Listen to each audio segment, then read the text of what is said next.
누가복음 22장 41절에서 43절 함께 봉독합니다. 그들을 떠나 돌 던질 만큼 가서 무릎을 꿇고 기도하여 이르시되 아버지여, 만일 아버지의 뜻이거든 이 잔을 내게서 옮기시옵소서. 그러나 내 원대로 마시옵고 아버지의 원대로 되기를 원하나이다 하시니. 아멘. 사무엘상 15장 22절도 바로 이어서 보겠습니다. 사무엘상 15장 22절. 사무엘이 이르되, 같이 봅니다.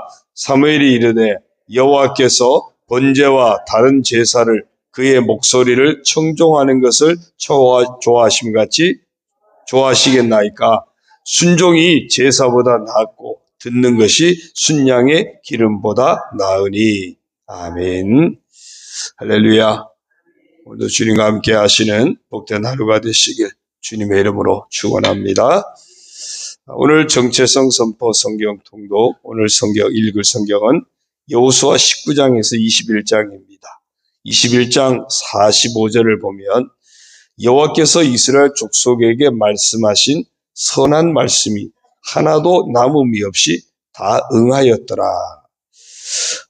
하나님께서 하셨던 말씀들을 다 이루셨다, 다 이루었다라고 선포합니다. 하나님께서 우리에게도 주신 약속의 말씀을 반드시 다 이루실 줄로 믿습니다. 그럼 우리가 해야 할 일은 순종하는 것밖에 없어요. 그래서 이렇게 한번 선포하겠습니다. 따라합니다. 나는 하나님이 하신 선한 말씀을 다 이루심을 믿고 순종하는 사람이다.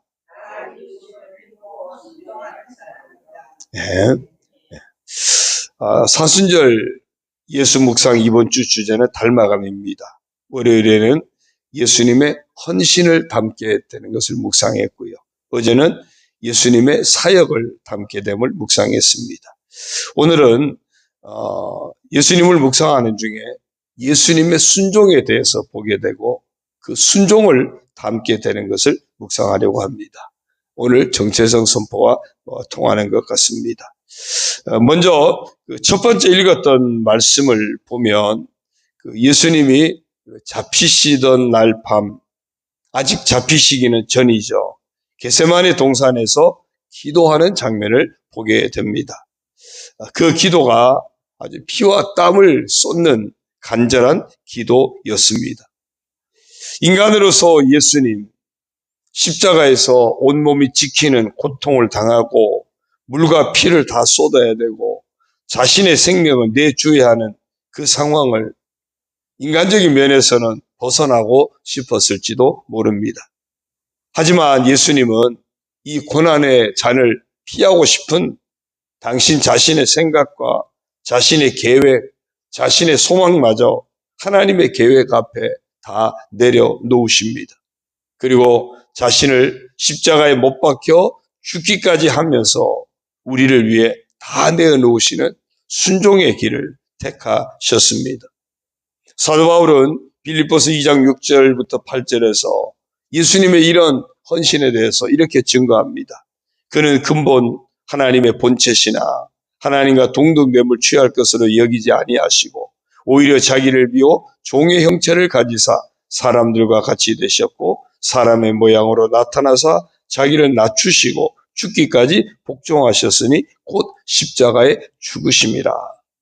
사람들을 구원하고자 하시는 하나님의 뜻에 맞추어서 예수님은 자신을 온전히 버리고 순종하셨습니다.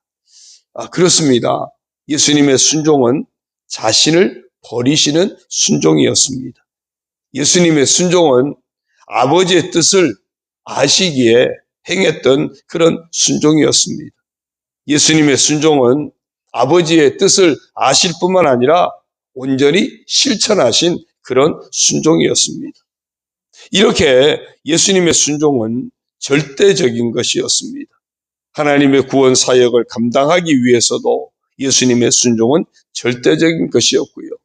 우리가 구원받아 생명을 얻고 하나님의 자녀가 되는 데 있어서도 예수님의 순종은 절대적인 것이었습니다. 그러므로 우리는 이렇게 온전히 순종하신 예수님을 묵상하면서 예수님의 그 헌신, 예수님의 순종, 예수님의 베푸신 그 은혜 앞에 감사와 찬양을 드리는 것 너무나도 마땅한 일일 것입니다. 또한 이렇게 순종하신 예수님을 본받아서 우리 또한 순종의 삶을 살아가는 것 역시 당연한 것입니다. 앞에 그 사도 바울이 예수님의 순종에 대해서 말씀을 증거할 때 그 빌립보서 2장 5절을 보면 너희 안에 이 마음을 품으라 곧 그리스도 예수의 마음이니 라고 한 것을 보면 예수님의 순종을 우리도 본받아야 할 것을 선포했던 것입니다. 그런 의미에서 우리가 앞에 처음에 읽었던 두 번째 말씀 사무엘상 15장의 말씀을 보면 사무엘 선지자를 통해서 하나님의 뜻을 선포합니다. 불순종한 사울왕을 향해서 순종하는 것이 곧 하나님의 말씀을 듣는 것이 얼마나 중요한지를 강조한 말씀이었습니다. 한마디로 순종하는 자의 삶을 놓치지 말라는 것입니다. 이것은 오늘 우리에게도 해당되는 그런 말씀입니다. 그러면 어떻게 예수님의 순종을 본받을 수 있습니까? 첫 번째, 순종을 위해서 자신을 온전히 버리셨던 예수님을 본받아서 우리도 우리 자신을 버리는 결단이 있어야 합니다. 디모데후서 2장 3절 4절을 보면요. 너는 그리스도 예수의 좋은 병사로 나와 함께 고난을 받으라. 우리를 병사로 비유합니다. 병사로 복무하는 자는 자기 생활에 얽매여 있는 자가 하나도 없나니 이는 병사로 모집한 자를 기쁘게 하려 함이라. 병사는 자신의 뜻이 먼저가 될 수 없습니다. 병사는 군대의 규율에 따르는 것이 우선입니다. 그리스도인도 마찬가지입니다. 예수 그리스도를 믿은 후와 전의 모습이 달라져야 됩니다. 그 삶이 달라야 합니다. 그 방법은 자신의 뜻을 버리는 것입니다. 나의 아집과 고집, 이기심과 자존심, 욕심과 욕망과 질투와 시기와 미움과 분노와 같은 것을 버려야 됩니다. 나의 생각, 나의 계획을 버려야 합니다. 내 것을 버리지 않고서는 생명과 복을 주시는 일에 쓰임받을 수 없기 때문입니다. 바울은 에베소서 4장 22절부터 24절에서 그래서 이렇게 권면합니다. 우리 같이 한번 읽어볼까요? 너희는 유혹의 욕심을 따라 썩어져가는 구습을 따르는 옛사람을 벗어버리고 오직 너희의 심령이 새롭게 되어 하나님을 따라 의와 진리의 거룩함으로 지으심을 받은 새 사람을 입으라. 아멘. 순종의 삶은 죄 가운데 살던 옛사람의 삶은 벗어버리고 날마다 하나님의 뜻을 따라 순종하는 새 사람을 입는 것입니다. 두 번째, 순종을 위해서 우리는 하나님 아버지의 뜻을 아는 자가 되어야 합니다. 뭘 순종해야 될지 알아야 되는 거죠. 어떤 그 주인이 그 종에게 어디를 갔다 오라고 심부름을 시켰대요. 어디쯤 갔다 와야 되겠다고. 그 말이 떨어지기 무섭게 벌써 횡하고 가버가 없었대요. 그래서 갔다 다시 돌아왔어요. 갔다 왔다고. 그러니까 주인이 어이가 없는 거죠. 야, 가려면은 내가 왜 보내는지 알고 이유를 알고 가서 그 일을 하고 와야지. 어디 좀 갔다 와야 되겠다. 그러면 무슨 일이시죠? 물어가지고 주인이 시키는 일을 알고 가야 그 일을 할 거 아니에요. 근데 어디 좀 갔다 와야 되겠다 말에 떨어지자마자 뭘 해야 될지 도 모르고 그냥 횡간히 가버렸다는 거죠. 우리가 하나님의 뜻에 순종하려면 하나님 아버지가 원하는 것이 무엇인지를 알아야 되는 겁니다. 그래서 순종을 위해서 우리는 하나님 아버지의 뜻을 아는 자가 돼야 돼요. 로마서 12장 1절 2절을 보면요. 그러므로 형제들아 내가 하나님의 모든 자비하심으로 너희를 권하노니 너희 몸을 하나님이 기뻐하시는 거룩한 산제물로 드리라. 이는 너희가 드릴 영적 예배니라. 하나님 앞에 우리가 거룩한 산 예배를 드려야 돼요. 영적 예배를 드려야 돼요. 그러면 어떻게 드리는 것이 영적 예배를 드리는 것인가 알아야 되죠. 그 다음 나오는 거 보면 너희는 이 세대를 본받지 말고 오직 마음을 새롭게 함으로 변화를 받아 하나님의 선하시고 기뻐하시고 온전하신 뜻이 무엇인지 분별하도록 하라. 뭘 하나님이 기뻐하시는지, 무엇이 하나님 앞에 선한 것인지, 무엇이 하나님 앞에서 온전한 것인지 하나님의 뜻을 분별할 수 있어야 한다는 겁니다. 하나님 아버지의 뜻을 분별하지 못하면 결국 그는 말은 순종한다고 하지만 실제는 내 마음대로 살아가게 됩니다. 하나님 아버지의 뜻을 분별하지 못하기 때문에 신앙생활을 한다고는 하지만 실상은 내 마음대로 하게 되는 것입니다. 그러면 어떻게 하나님의 뜻을 분별할 수 있습니까? 하나님 아버지의 뜻을 분별하기 위해서는 먼저는 하나님의 말씀을 읽고 듣고 되새기며 묵상하는 자가 되어야 합니다. 왜냐하면 그 말씀 속에서 하나님 아버지의 뜻을 알 수 있기 때문에 그렇습니다. 또한 그 말씀 속에서 하나님 아버지의 뜻을 분별하기 위해서 기도가 함께 병행이 되어져야 됩니다. 말씀대로 실천하기 위해서는 성령의 도우심이 필요하기 때문에 깨어 기도하는 삶을 놓치지 말아야 합니다. 그래서 말씀과 기도 없이는요, 사실 신앙생활이 불가능한 겁니다. 자기 뜻대로, 자기 마음대로, 자기 능력만 가지고 하기 때문에 불가능한 거예요. 그러니까 말씀과 기도 없이 자기 마음대로 신앙생활을 한다고 하는데 사실은 어쩌면 신앙생활이 아니라 그냥 취미생활이고요. 그냥 자기 마음 위안하고자 하는 종교생활을 할 수도 있는 겁니다. 말씀과 기도 없이 신앙생활, 그러면서도 신앙생활 잘한다면요, 그건 기적입니다. 이런 헛된 기적에 기대지 않도록 말씀과 기도 가운데 늘 깨어 있어야 할 것입니다. 세 번째, 순종을 위해서 정말 중요한 것은 자신을 내려놓고 아버지의 뜻을 분별했다면 이제는 그 뜻을 따라 살아가는 곧 실천하는 것입니다. 야고보서 1장 22절을 같이 볼까요? 너희는 말씀을 행하는 자가 되고 듣기만 하여 자신을 속이는 자가 되지 말라. 아멘. 실천은 없고 말씀을 듣기만 하는 자는 자신을 속이는 자가 된다는 것입니다. 이렇게 하면서도 하나님이 나를 복 주시겠지 이런 생각을 하고 있다면 이 또한 자신을 속이고 있는 것입니다. 야고보서 2장 26절도 같이 봅니다. 영혼 없는 몸이 죽은 것 같이 행함이 없는 믿음은 죽은 것이니라. 정말로요. 아주 치명적인 말씀을 합니다. 실천하지 않은 신앙은 죽은 신앙이라고, 실천하지 않는 신앙은 죽은 것이라고 아주 선포합니다. 순종은 곧 하나님 아버지의 뜻을 실천하는 것입니다.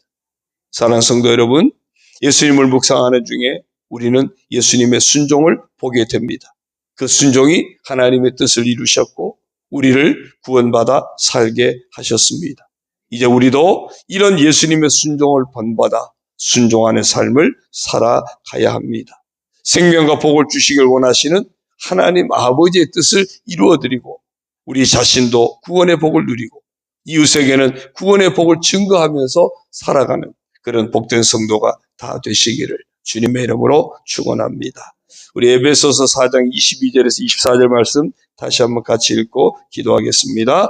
너희는 유혹의 욕심을 따라 썩어져가는 구습을 따르는 옛사람을 벗어버리고 오직 너희의 심령이 새롭게 되어 하나님을 따라 의와 진리의 거룩함으로 지으심을 받은 새 사람을 입으라. 아멘. 하나님 아버지 고맙습니다. 오늘도 사순절 예수 묵상 십자가를 바라보며 우리가 예수님의 무엇을 닮아야 할지를 오늘 말씀을 통해서 깨닫습니다. 예수님이 하나님의 뜻을 이루기 위해서 자신의 모든 것을 다해 기꺼이 순종하셨던 것처럼 우리도 온전히 아버지의 뜻에 순종할 줄 아는 믿음의 사람이 되게 하여 주옵소서. 날마다 우리 자신을 버리고 온전히 하나님의 뜻을 구하는 저희들 되게 하여 주시고 그 하나님의 뜻을 깨달아 실천하고 순종할 줄 아는 믿음의 사람이 되게 하여 주옵소서. 그러기 위해서 말씀 가운데서 하나님의 뜻을 분별하게 하시고 기도를 통하여 하나님의 능력을 덧입게 하여 주시고 그래서 온전히 순종함으로 하나님 앞에 영광 올려드리며 늘 순종함으로 우리에게 주신 하나님의 복을 누리며 늘 순종함으로 이웃에게까지 하나님의 복을, 하나님의 복음을 증거하는 복된 사명을 감당하는 저희들 되게 하여 주옵소서. 날마다 유혹의 욕심을 따라 행하는 그런 구습을 따르는 옛사람은 벗어버리게 하여 주시고, 정말 의와 진리의 거룩함으로 지으심을 받은 새 사람을 입고 하나님의 선하시고 기뻐하시고 온전하신 뜻이 무엇인지 분별하여 믿음을 행하는 저희들 되게 하여 주옵소서. 이 세대를 본받아 행하면서 아버지 하나님의 불순종의 길을 가는 어리석은 자가 되지 않도록 날마다 저희들을 일깨워 주옵소서. 하나님 말씀하신 것을 반드시 이루시는 줄로 믿습니다. 그러므로 우리도 하나님의 뜻에 순종하여서 하나님 이루시는 그 역사하심에 동참하는, 참여하는 복된 삶이 되게 하여 주옵소서. 아버지 하나님, 정말 순종하지 않는 것은 영혼 없는 몸이 죽은 것 같이 순종이 없는 것 또한 죽은 것이라고 우리에게 말씀하셨사오니, 우리의 신앙이 살아있는 신앙, 순종을 통하여 깨어있는 신앙, 아버지 하나님 앞에 영광 올려드리는 복된 믿음의 사람이 다 되게 하여 주옵소서. 아버지 하나님, 오늘도 아버지 앞에 이제 하루의 시작을 의탁하며 이제 말씀 붙잡고 기도하며 나아갑니다. 여러 가지 마음의 소원을 내려놓고 간구하며 나아갑니다. 아버지여, 응답하여 주옵소서. 예비하신 하나님의 풍성한 은혜로 충만하게 채워 주옵소서. 마음의 소원들 주여 합력하여 선을 이루시는 하나님의 은혜로 응답하여 주옵소서. 때를 따라도 오시는 은혜로 응답하여 주옵소서. 형통하게 하시는 아버지의 은혜로 채워 주옵소서. 병약한 자들 주께서 치료하여 주시고 강건하게 하여 주옵소서. 아버지 하나님, 믿음을 가지고 이겨내게 하여 주옵소서. 상처 입은 영혼들도 주의 은혜로 위로받고 평안을 얻고 신실한 믿음의 사람으로 견고하게 세워지게 하여 주옵소서. 낙심한 영혼들이 돌아오게 하시고 대신자들이 예수님 만나는 역사를 허락하여 주옵소서. 우리의 가정도 자녀도 우리의 모든 생업도 주님 은혜 가운데 평안하게 든든히 서가도록 복을 내려 주옵소서. 모든 것 주님 의지합니다. 영광 받아 주옵소서. 예수 그리스도 이름으로 명하노니 이 모든 은혜가 우리 온 성도들의 영과 혼과 육체 가운데 충만하게 임할지어다. 주여 역사하여 주옵소서. 오늘도 반찬 나눔을 통해서 주의 복음이 증거되고 주의 사랑이 증거되고 하나님 영광이 나타나게 하여 주옵소서. 섬기는 모든 이들에게 하나님 은혜로 채워 주옵소서. 예수님의 이름으로 감사하며 축복하며 기도 올리옵나이다. 아멘. 하늘에 계신 우리 아버지, 아버지의 이름을 거룩하게 하시며 아버지의 나라가 오게 하시며 아버지의 뜻이 하늘에서와 같이 땅에서도 이루어지게 하소서. 오늘 우리에게 일용할 양식을 주시고 우리가 우리에게 잘못한 사람을 용서하여 준 것 같이 우리 죄를 용서하여 주시고 우리를 시험에 빠지지 않게 하시고 악에서 구하소서. 나라와 권능과 영광이 영원히 아버지의 것입니다. 아멘.